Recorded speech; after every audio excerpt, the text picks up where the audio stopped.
Visakha goods transport association president గా వ్యవహరిస్తున్నాను. ఈ మధ్య కాలంలో ట్రాన్స్పోర్ట్ రేడ్లో చాలా సమస్యలు ఉత్పన్నమైనవి.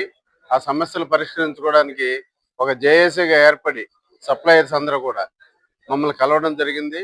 మేము కూడా సానుకూలంగా స్పందించి జేఏసీ తోటి అనుబంధంగా ముందుకు సాగి ఒక ఒడబడికి ఒప్పందానికి వచ్చాం.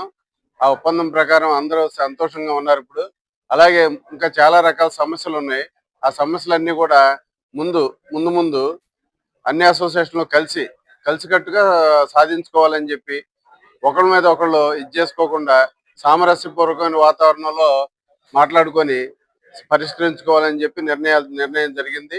అలాగే ముందుకెళ్తామని కూడా నేను విశాఖ గూడ్స్ ట్రాన్స్పోర్ట్ అసోసియేషన్ తరఫున ప్రెసిడెంట్ గా ప్రకటిస్తున్నాను. అలాగే సిటీలో చాలా సమస్యలు ఉన్నాయండి. లారీ ఓనర్స్ కానివ్వండి, సప్లయర్స్ కానివ్వండి, ట్రాన్స్పోర్టర్స్ కానివ్వండి, వాటన్నింటినీ కూడా గవర్నమెంట్ దృష్టికి తీసుకొచ్చి, కమిషనర్ గారి దృష్టికి తీసుకొచ్చి, కలెక్టర్ గారి దృష్టికి తీసుకొచ్చి ఒక లారీ పార్కింగ్ యార్డ్ అనేది ఒకటి ఉండాలి మాకు. లారీలు ఎక్కడ పెడితే అక్కడ రోడ్డు మీద పెట్టడం వల్ల ప్రమాదాలు జరుగుతున్నాయి. వాటిని నివారించడానికి కూడా చర్య తీసుకోవాలని చెప్పి ఈ ప్రెస్ ముఖంగా నేను గవర్నమెంట్ ని కోరుతున్నానండి. అలాగే మన జ్ఞానాపురం అసోసియేషన్ మూర్తి గారు పెద్దలు, ఆయన స్టేట్ యూనియన్ లో కూడా మంచి రోల్ ఉన్న వ్యక్తి, ఆ గవర్నమెంట్ తో మాట్లాడగలిగిన సత్తా ఉన్న వ్యక్తి.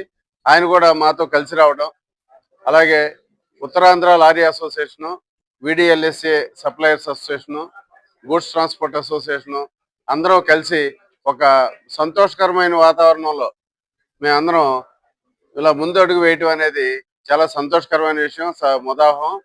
అలాగే స్టేట్ అసోసియేషన్ నుంచి కూడా మాకు ఈశ్వరరావు మాట్లాడారు, చాలా మంచి పని చేశారు సత్యనారాయణ గారు.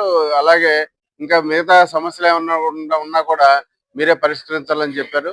తప్పకుండా చేస్తామని హామీ ఇచ్చాను. అదే విధంగా ముందుకెళ్తామని చెప్పి ఈ ప్రెస్ ముఖంగా నేను ప్రకటిస్తున్నాను. Thank you very much.